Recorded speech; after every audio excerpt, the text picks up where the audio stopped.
రైతు మిత్రులకు నమస్కారం అండి. ఈ వీడియోలో వచ్చేసి మనం తుంగ నివారణ ఎలా చేసుకోవాలని తెలుసుకుందాం. సో మనకు చూసుకున్నట్లయితే చాలామంది రైతులు మనకు దీంతో కూలి వాళ్ళతో కలుపు తీసుకున్నా కానీ అది నెక్స్ట్ వచ్చేసి అది తెగిపోయి ఖచ్చితంగా ఇంకా మళ్ళీ అవుతుంది. మనము ఎలాంటి గడ్డి మందులు వాడినా కూడా ఇంకా మనకు అదైతే కనిపిస్తూనే ఉంది. ఈ వీడియోలో మనము తుంగ ఎలా నివారించుకోవాలనేది చూసుకుందాం. నెక్స్ట్ వచ్చేసి మనం పర్ఫెక్ట్గా తుంగ నివారణ కోసం ఏ మందులు వాడాలనేది కూడా ఈ వీడియోలో తెలుసుకుందాం. సో ఎవరైనా మన ఛానల్ పైన ఎవరైనా కొత్తగా ఉంటే మన ఛానల్ని సబ్స్క్రైబ్ చేసుకోండి. మనము ఈ పత్తి పంట, మిరప పంట కావచ్చు, అనేక రకాల పంటల వీడియోస్ అయితే మన ఛానల్ పైన పెట్టడం జరుగుతుంది. చూసుకుందాం ఈ వీడియోలో మనం తుంగని ఎలా నివారించుకోవాలనేది. సో వర్షాలైతే ప్రతిరోజు వర్షాలైతే కొద్ది వర్షాలైతే పడతా ఉన్నాయి. సో ఈ వర్షాలలో మనం ఖచ్చితంగా ఏంటంటే మనకు ఎలాంటి స్ప్రేలు కానీ చేసేటప్పుడు ఖచ్చితంగా స్టిక్కర్ అనేది యూజ్ చేసుకోవాలన్నమాట. సో స్టిక్కర్ అనేది మనకు అప్సైటీ కావచ్చు, లేకపోతే మన దగ్గర కూడా స్టిక్కర్ అనేది అవైలబుల్ ఉంది. సో ఈ స్టిక్కర్కి నాకు కావాల్సి ఉంటే కింద నెంబర్ అయితే ఇస్తాను, నెంబర్కి అయితే కాల్ చేయండి. నెక్స్ట్ వచ్చేసి మనకు ఇప్పుడెప్పుడైతే ఈ కొద్దిపాటు వర్షాలు పడడం వల్ల మనకు పత్తి చేనులలో దోమ కానీ ఏదైతే మనకు దోమ కావచ్చు, తెల్లదోమ, పచ్చదోమ కావచ్చు, ఇలా ఉధృతి కూడా మనకు ఎక్కువ కనిపిస్తూ ఉంది. మీకు చూపిస్తాను ఆకులు అనేది ఎలా అవుతున్నాయి. నెక్స్ట్ వచ్చేసి దీనికోసం ఏం వాడాలనేది కూడా మనం ఈ వీడియోలో పూర్తి సమాచారం తెలుసుకుందాం. సో ఖచ్చితంగా వీడియో నచ్చితే లైక్ చేయండి, సబ్స్క్రైబ్ చేసుకోండి. ఇక్కడ చూసుకోవచ్చు మీరు, ఈ తుంగ చూసుకోవచ్చు మీరు. ఈ తుంగని మనం అంతర్కృషి చేసినలా లేకపోతే ఎలా చేసుకున్నా మనకి ఇట్లా తెగిపోతుంది అన్నమాట. సో దీనికి మనము లోతులో నుంచి తీసి దీని ఒకటి వేరైతే ఉంటుంది.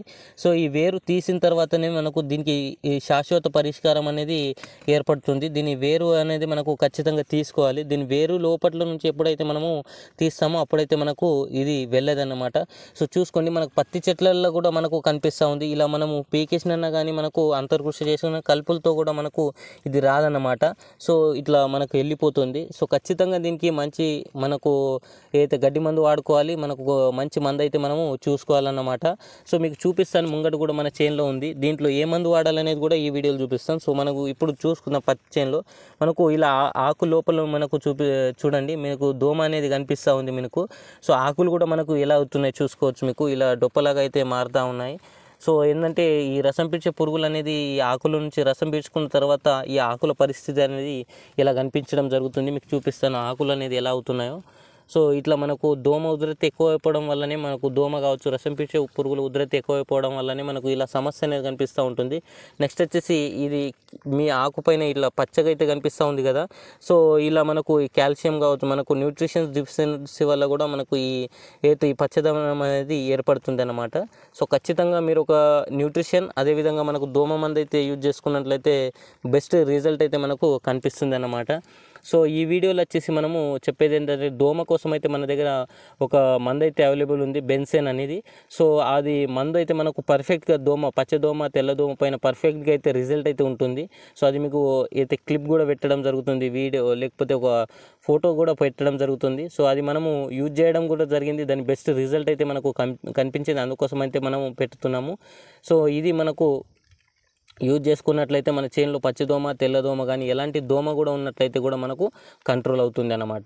సో మనము నెక్స్ట్ వచ్చేసి ఈ తుంగ విషయానికి కానీ చూసుకున్నట్లయితే దీనికోసం కూడా బెస్ట్ మందు అయితే మనము 2 రకాల మందులు అయితే మనము ఈ వీడియోలో చెప్పడం జరుగుతుంది. అయితే మీరు చూసుకోవచ్చు, కస్బా అని ఒక హెర్బిసైడ్ అయితే నేను డిస్ప్లే పైన పెట్టడం జరిగింది, చూడొచ్చు మీరు చిన్న. సో ఇది వచ్చేసి మనకు సిస్టమ్ హెర్బిసైడ్ అన్నమాట. సో దీంట్లో కంటెంట్ వచ్చేసి హోలోసల్ఫిరాన్ మెథలి 75% WP రూపంలో అయితే మనకు ఉంటుంది అనమాట. సో ఇది ఒక సిస్టమిక్ హెర్బిసైడ్ కావడం వల్ల మనకు ఇది మనం ఎప్పుడైతే తుంగ పైన స్ప్రే చేస్తామో తుంగ కింద వేరు వరకు వేరు వ్యవస్థని మనకు పోషకాలు తీసుకొని నియోగం చేసి లాగ్ చేసేస్తుంది అనమాట. సో దీన్ని అప్పుడైతే మనము స్ప్రే చేసుకుంటాం అప్పుడు మనకు ఈ లాక్ ఎప్పుడైతే వేరుని లాక్ చేసేస్తుందో అప్పుడు పోషకాలు తీసుకొనియకుండా చేసేస్తుందో అప్పుడు దీన్ని మనకు మంచి నివారణ అయితే చేసుకున్నట్లు ఉంటుంది అన్నమాట. సో మనం ఇది కొట్టుకున్న తర్వాత మనకు 10 నుంచి 30 రోజుల వరకు మన రిజల్ట్ అయితే కనిపిస్తుంది అన్నమాట. సో మనం స్ప్రే చేసిన తర్వాత 24 గంటల లోపల నుంచి మనకు పనితనం అనేది చూపిస్తుంది అనమాట. సో ఇది ఒక మనకు 36 గ్రామ్ వచ్చేసి 200 లీటర్లు కలుపుకొని స్ప్రే చేసుకోవాలి. సో ఇదే మనకు శాంప్రాలో ఇది శాంప్రా అని ఒక హెర్బిసైడ్ ఉంటుంది, దాంట్లో కూడా మనకు ఇదే కంటెంట్ ఉంటుంది. సో హెలోసల్ఫిరాన్ మెథలి అనేది ఇదే శాంప్రాలో కూడా ఉంటుంది. సో అది కూడా మీకు ప్యాకెట్ పెట్టడం జరుగుతుంది. మీకు కస్బా దొరకకుంటే శాంపరా కూడా తీసుకొని కొట్టుకున్నట్లయితే బెస్ట్ రిజల్ట్ అయితే ఉంటుందన్నమాట. సో మనము ఫస్ట్గా మనకు ఈ మందులు లేకుండా కూడా ఎప్పుడైతే మనం దుక్కులు చేస్తామో, ఎప్పుడైతే మనము చేన్లో ట్రాక్టర్ వేసుకుంటామో అప్పుడు ప్లవ్ వేసుకోవాలన్నమాట.